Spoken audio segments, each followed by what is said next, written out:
안녕하세요. 저는 올해 40살의 남자입니다. 여기에서 올라오는 사연들을 들어보니 배우자들이 바람을 피운 사연이 너무 많더라고요. 저도 그 이야기를 들어보면서 공감을 했고, 제가 겪었던 일들도 말하면 좋을 것 같아서 한번 써봅니다. 결혼 한번 잘못하니까 정말 상상치도 못한 경험을 하게 되네요. 사실 저희 집은 부족함 없이 자라왔어요. 아버지가 사업을 하고 계셨는데 그게 잘 되어서 항상 저와 어머니에게 아끼지 않고 퍼주었습니다. 어머니는 집에서 내조를 하셨고 저는 아버지의 지원을 받으면서 살았죠. 아버지와 어머니는 금슬도 좋으셨고 아버지가 해외로 출장을 가실 때마다 늘 함께 가실 정도였어요. 그러다 보니 저도 부모님 같은 가정을 꾸리고 싶었고 항상 결혼을 하고 싶었습니다. 아버지는 저에게 사업을 굳이 물려받지 않아도 된다고 하셨어요. 제가 하고 싶은 거 하고 살라며 지원은 다 해주겠다고 했죠. 저는 어릴 때부터 공무원이 하고 싶었고 부모님도 지지해 주셨습니다. 저희 같은 집안에서는 당연히 사업을 하거나 아니면 예술가 쪽 직업을 구해요. 그런데 저는 좋은 부모님 밑에서 자란 덕에 공무원의 꿈을 이룰 수 있었습니다.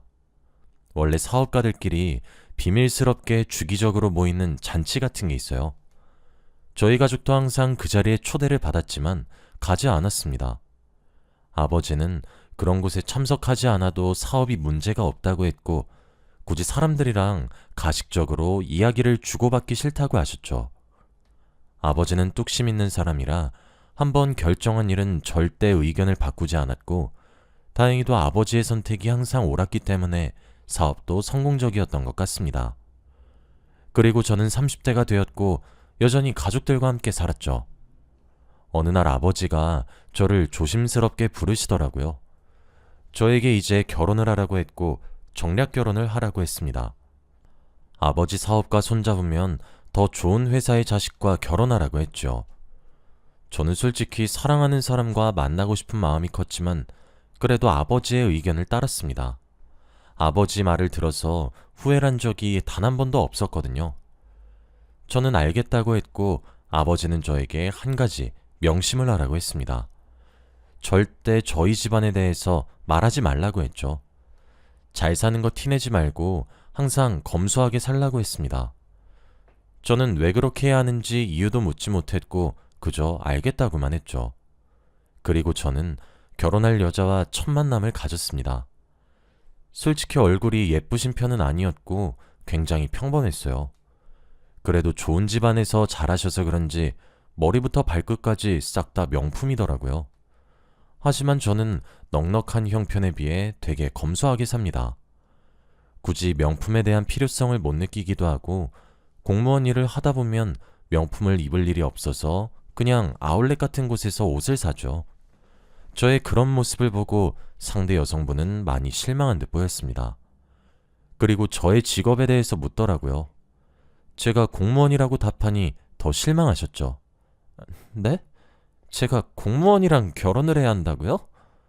이 말을 하면서 당황해 하셨고 저는 그때 아버지가 저에게 하신 말씀이 떠올랐습니다.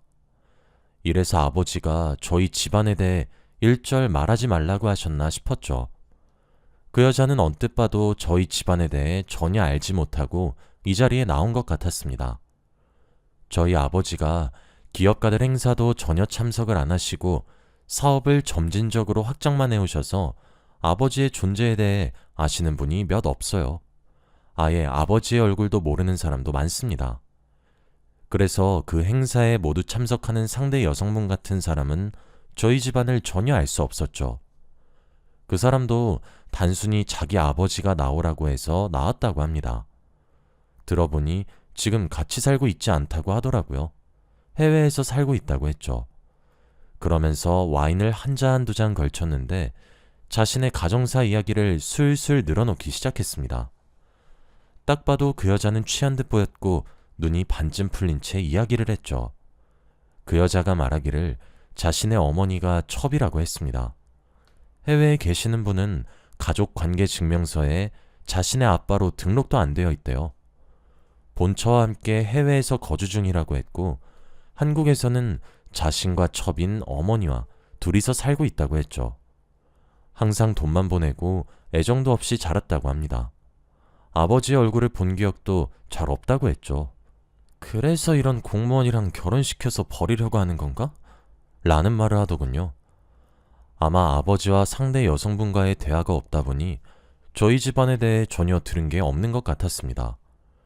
오히려 저는 이게 더 좋았고 저에 대해 다 밝혀지지 않아야 이 여자가 저를 가식적으로 대하지 않을 것 같았죠. 이미 안가 부모님께서 척척 알아서 다 하셔서 상견례는 필요 없었고 바로 결혼식을 올렸습니다. 결혼식 날 처음으로 장모님을 뵈었어요. 그리고 혼주석에 앉아 계시는 시아버지는 알바를 쓴 거였습니다. 자신 딸이 결혼을 하는 거에 대한 관심이 없으셨고 저에게 안부 연락만 오셨죠. 그리고 옆에서 아내와 장모님을 보니 정말 장인어른께서 왜 한국으로 오시지 않는지 알겠더군요. 정말 까탈스럽고 예민하게 굴었습니다. 저희 집안이 단순히 평범하고 아무런 내세울 게 없는 것처럼 보였나 봐요. 그래서 대놓고 면박을 주기도 하고 괴롭혔습니다. 제가 아내 같은 여자를 만나서 결혼한 것이 인생에서 최고의 행복이라며 고맙게 여기라는 듯이 말했죠. 장모님은 항상 장인어른한테 연락을 하셨지만 매일 거절당했고, 그리고 장인어른은 정말 돈만 보냈습니다.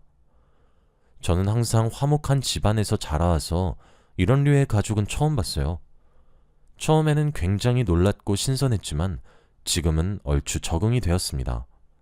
장모님은 저를 굉장히 싫어하셨어요. 사람들은 장모님이 첩인 줄 몰랐고 항상 사모님들 모임에 참석하셨습니다.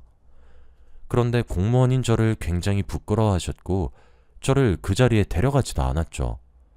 모임이 끝나고 제가 일하는 곳까지 친히 찾아오셔서 화풀이를 하셨습니다. 다른 집 사모님들 사이는 사업가의 판사의 변호사의 이런 직업인데 자넨 왜 별 볼 일 없는 공무원인가? 왜 우리 딸이 당신 같은 남자 만나서 인생을 망쳐야 해? 그 사람은 도대체 무슨 생각으로 자네와 결혼을 시킨 거냐고? 제 직장 동료들이 뻔히 있는데도 공무원이라는 직업을 욕하셨고 듣기 너무 거북했습니다. 저는 웃으면서 장모님을 보내드렸고 직장 사람들에게도 개인적으로 찾아가서 용서를 구했죠. 이런 일이 한두 번이 아니니까 저도 스트레스를 많이 받고 힘들었습니다. 장모님께서 조금이라도 화를 삭히시기 위해서는 손주가 있으면 기뻐할 거라고 생각했어요. 아내도 집에 혼자 있으니 심심하다고 늘 그랬고 동네의 아기들을 보면 낳고 싶다고 했죠.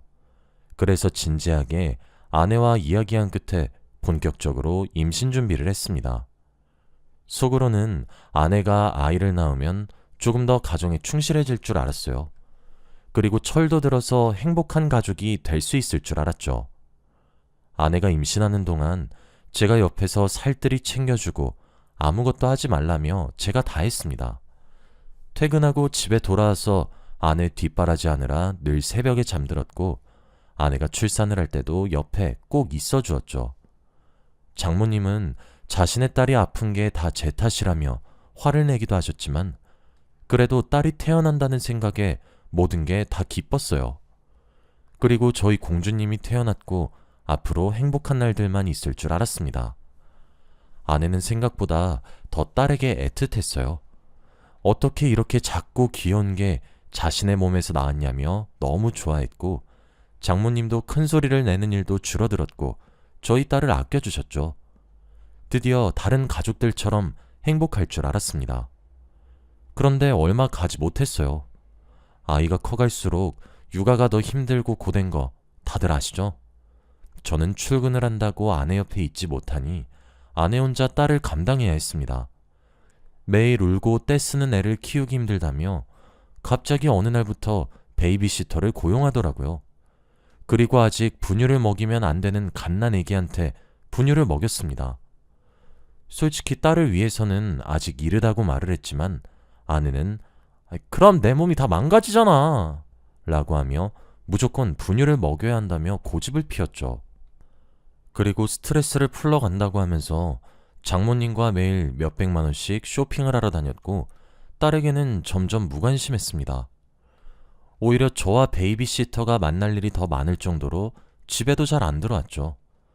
저는 딸에게 너무 미안하고 이런 사람이 엄마라고 하는 게 더 속상했어요. 결국 제가 어느 날 화를 내고 말았습니다. 제발 엄마면 엄마답게 행동해. 지금 베이비시터 고용하고 애 맡기면 다야? 아직 갓난애기라고. 그리고 맨날 몇백만 원씩 돈을 쓰는 게 말이야? 당신은 공무원이라서 이렇게 큰 돈 못 벌지? 나 당신 돈 쓴 거 하나도 없어. 베이비시터도 내 돈으로 고용한 거고 내 몸 내가 지키려고 분유 먹인 거야. 그리고 내가 몇백을 쓰든 몇천을 쓰든 상관하지 마. 아내와 이런 대화를 나누어도 상황은 나아지지 않았고 더 막 나갔습니다. 얼마 전에 출산한 사람이 화장도 점점 진해지고 옷도 짧아지더라고요. 그리고 술 먹고 연락 없이 외박하는 건 일상이었습니다. 솔직히 그런 상황에서 누가 아내의 불륜을 의심 안 하겠나요? 한 집에서 같이 살기만 하지 전혀 부부의 느낌이 나지 않았는데 말이죠. 그래서 제가 증거를 한번 찾아보려고 했습니다. 저희 집에서 일하시는 가정부와 베이비시터의 말을 들어보니 확실히 요즘 따라 아내에게서 새로운 남자의 냄새가 난다고 하더라고요. 그리고 이것저것을 뒤져보며 결국 증거를 발견했습니다. 아내 전용 기사님께 양해를 구해 블랙박스를 확인했더니 항상 그 남자를 태웠더라고요. 그 사람은 저도 모르는 사람이었고 차에서 대놓고 연애질을 했습니다. 예상했던 상황이었기에 당황하진 않았고 증거를 모으는 데만 열중했어요. 그리고 가정부 아주머니와 베이비시터 분들도 제가 없을 때 집에서 아내가 어떻게 있는지 다 말씀해 주셨고 아내의 휴대폰의 전화 내역이나 문자 내역 등을 몰래 알아내셔서 저에게 다 보내주셨어요. 그렇게 아내와 이혼을 하기 위한 준비를 하고 있었습니다. 그리고 얼마 지나지 않아 다시 사업가들이 모이는 행사가 열렸어요. 원래 결혼하기 전엔 한 번도 가지 않았는데 이번에는 장모님이 오지 말라고 하더라고요. 그렇게까지 완강히 거부하시면서 저보고 오지 말라고 하니 가고 싶어지는 거 있죠. 그래서 어머니 몰래 그곳에 참석했습니다. 그 자리는 아버지의 아들이 아니라 장모님의 사위 신분으로 출석을 했죠. 행사장에서 저를 본 장모님은 굉장히 놀라셨고 저보고 당장 꺼지라고 조용히 말했습니다. 그런데 제가 가지 않으니 장모님 지인분들께서 어머, 혹시 사위야? 라고 하시며 인사를 하셨죠.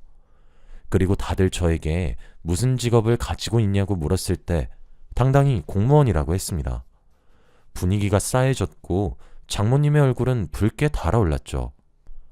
그리고 저는 장모님에게 조용하게 이야기 좀 하자고 했습니다. 장모님은 당연히 저를 무시하셨고 당장 나가라며 욕을 하셨죠. 결국 장모님 귀에다가 대고 조심스럽게 귓속말을 했습니다. 그럼 여기서 장모님이 첩인 거 다 말할까요? 자신이 첩인 걸 제가 어떻게 알았냐는 듯한 표정으로 저를 쳐다보셨고 결국 어머니는 저를 따라 구석해서 이야기를 나눴습니다. 그리고 제가 아내의 불륜 내용을 다 말했어요. 블랙박스 영상과 상관남과 연락한 증거들을 다 보여드렸죠. 그런데 어머니는 깜짝 놀라시면서 상간남의 정체를 알고 있는 것 같더라고요. 알고 보니 그 상간남은 아내의 전 남편이었습니다. 저도 몰랐던 아내의 이혼 이야기였어요.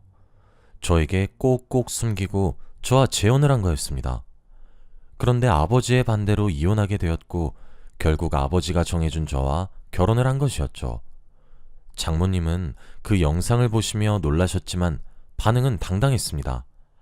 그래서 뭐 설마 이혼소송이라도 하려는 거야? 자네가 이런다고 뭘 얻을 수 있을 것 같아서 이러는 거야? 자네 공무원 쥐꼬리만한 월급으로 무슨 소송을 해? 내가 아는 변호사가 안 되릴 것 같아?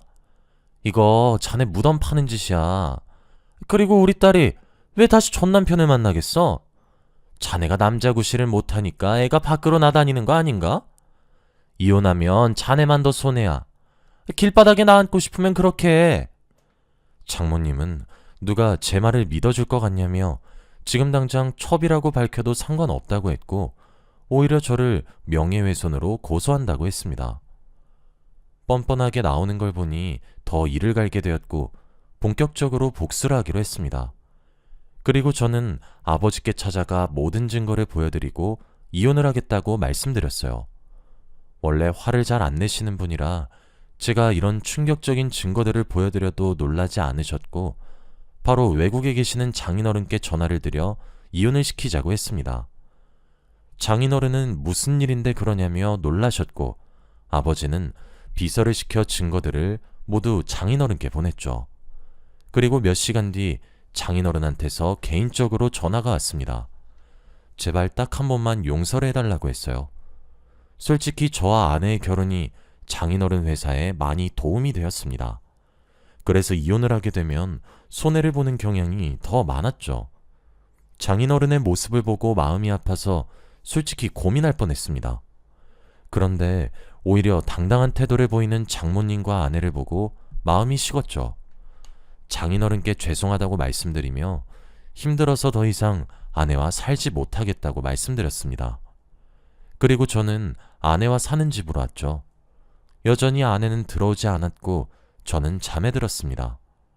그런데 새벽에 누군가 저희 집 현관문을 쾅쾅 두드리더군요. 눈을 뜨니 아내가 옆에서 술에 취한 채로 잠이 들어 있었습니다.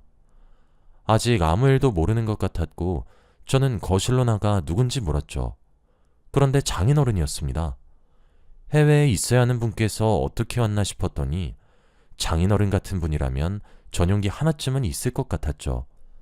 그리고 술에 취한 아내가 깨서 머리가 아픈지 머리를 부여잡고 거실로 나왔고 저는 현관문을 열어드렸습니다.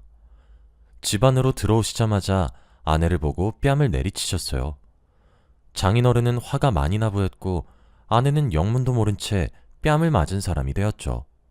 그리고 장인어른은 네가 지금 제정신이야? 어릴 때부터 사고만 치고 다녀서 좋은 집안에 시집이라도 가서 집에 도움도 되지 못할 망정 지금 전 남편이랑 불륜까지 저지르고 있어?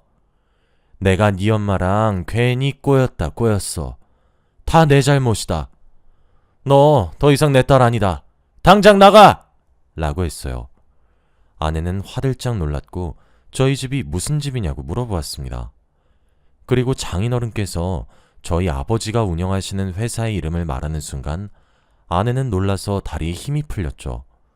정말 몰랐다며 그런 기업의 아들이었으면 이러지 않았을 거라고 울며불며 말했습니다. 뒤늦게 후회해도 소용이 없었죠. 그리고 아내는 장인어른이 자신을 버린 줄 알고 일부러 공무원 집안에 시집을 보낸 줄 알았대요. 장인어른도 어차피 유명한 기업이니까 아내가 저희 집안을 알 줄 알고 말을 안 한 거였죠. 그래서 이런 오해가 생겼던 겁니다. 저는 당연히 아내와 이혼을 진행했고 아내는 이혼 서류를 제출하는 날까지 저에게 매달렸어요. 그런데 저는 뒤도 돌아보지 않고 서류를 제출했습니다. 당연히 양육권도 제가 들고 왔기에 딸도 제가 키우기로 했어요.